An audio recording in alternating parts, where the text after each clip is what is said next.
Tere! Esimese asjana selle Vana-Kreeka teema juures oleks vist mõistlik tutvuda sellega, kus see Kreeka üldse on ja kus on seal mingid olulisemad paigad ja milline on seal loodus. Ehk siis selles videos tuleb juttu Kreeka geograafiast ja loodusest. Esmalt, et mis see Vana-Kreeka siis on? Kreeka on tänapäeval üks riik Lõuna-Euroopas. Kas te teate kus? Vot siin. Aga Kreekas oli juba vanaajal 2500 aastat tagasi uhke tsivilisatsioon. Ja nii nagu Sumerite tsivilisatsioon polnud üks riik, vaid palju väikeseid linnriike, siis samamoodi ei olnud Vana-Kreeka üks riik, vaid kultuur või tsivilisatsioon, mis koosnes paljudest linnriikidest. Aga nende erinevate linnriikide inimesed pidasid end ühtseks rahvaks ja nad nimetasid end helleniteks. Ehk siis hellenid olid vanad kreeklased. Ja oma maad nimetasid nad hellaseks. Aga kõiki neid, kes ei olnud hellenid ehk võõramaalasi, nimetasid hellenid barbariteks. Ehk siis kuna mina ega teie ei ole hellenid, siis me oleme ka kõik järelikult barbarid. Barbarid olid kreeklaste meelest nõmedad ja rumalad. Hellenid ise nägid enda arust sellised välja. Oh yeah! Aga barbarid nägid nende meelest sellised välja. Ja barbarid olid nad seepärast, et igasugune võõras keel kõlas kreeklastele lihtsalt nagu mingi arusaamatu barbar. Tänapäeval öeldakse barbar tavaliselt metsiku, harimatu inimese kohta, kes ei oska käituda. Aga räägime nüüd sellest, kus need hellenid vanaajal elasid ja kus Kreeka võrreldes vanade idamaadega asub. Ehk siis võtame nüüd korra kaardi pisut suuremaks ja tuletame meelde seda, mida me oleme juba õppinud. See siin on Euroopa, eks ole? Aasia on siin, Aafrika siin, Eesti asub siin. Siin on Vana-Egiptus, Niiluse jõe ääres, eks ole. Siin on Mesopotaamia, seal olid sumerid ja assüürlased ja babüloonlased. Siin oli Foiniikia ja siin samas oli ka juutide kodumaa, Palestiina. Ja ühel hetkel vallutasid pärslased kõik need alad, tekkis suur Pärsia impeerium. See suur meri siin on Vahemeri. See jääb Euroopa ja Aafrika vahele. Vana-Kreeka ehk Hellas asus siin Vahemere kirdeosas. Lähme vaatame nüüd lähemalt ja täpsemalt. See on nüüd Euroopa kaart. Ja see siin on Balkani poolsaar. Ja Kreeka asubki selle lõunaosas. Ja nüüd läheme veel lähemale. Seda ala siin võib nimetada Kreeka mandriosaks. Aga Kreeka alla kuulub ka väga palju väiksemaid ja suuremaid saari. Kõige suurem ja tähtsam neist on Kreeta saar. Ja jätame nüüd meelde, ei aja sassi. Kreeka on kogu see värk, Kreeta on üks saar. Ja siis tegelikult vanad kreeklased elasid ka Väike-Aasia lääneosas. Siin, mis on tänapäeval Türgi osa.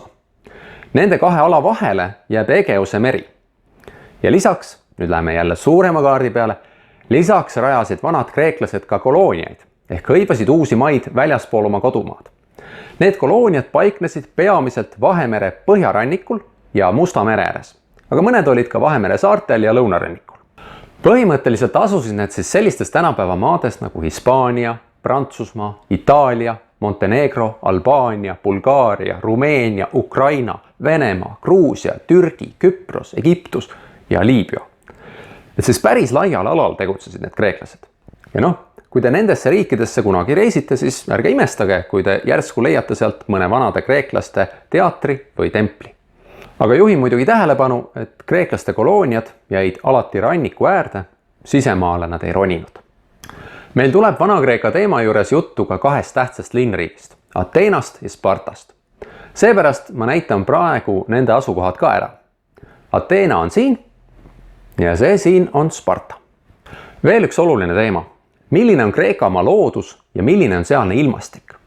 Eestiga võrreldes on Kreeka ikkagi lõunamaa. Suved on seal väga kuumad, kuivad ja päikeselised. Aga kuna Kreeka on Egiptusest põhja pool, siis ei ole seal niimoodi aastaringi soe nagu Egiptuses. Talvel on seal ikkagi jahe, ainult kergelt plusskraadides ja üsna niiske, sajab vihma ja nii edasi. Samas meie Eesti kliimaga võrreldes on seal ikkagi soojemad talved. Lund ja miinuskraade tuleb ette sisuliselt ainult mägedes. Sellist kliimat nimetatakse vahemereliseks kliimaks.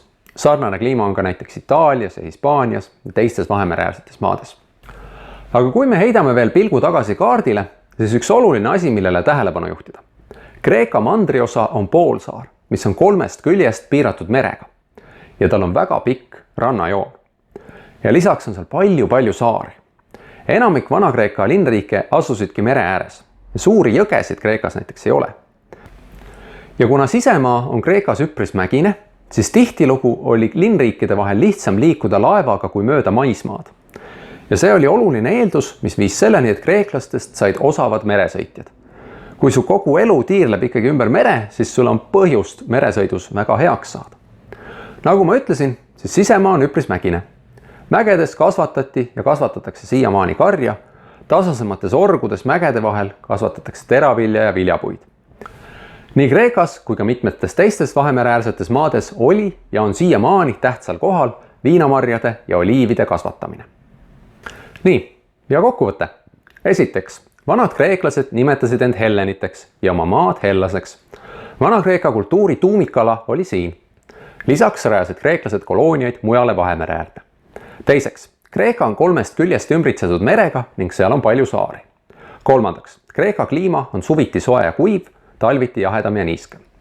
Neljandaks, see on Balkani poolsaar. Viiendaks, Kreeta saar on siin. Kuuendaks, Väike-Aasia on siin. Seitsmendaks, Egeuse meri on siin. Kaheksandaks, Ateena asub siin. Üheksandaks, Sparta asub siin. Aitäh vaatamast ja kohtumiseni!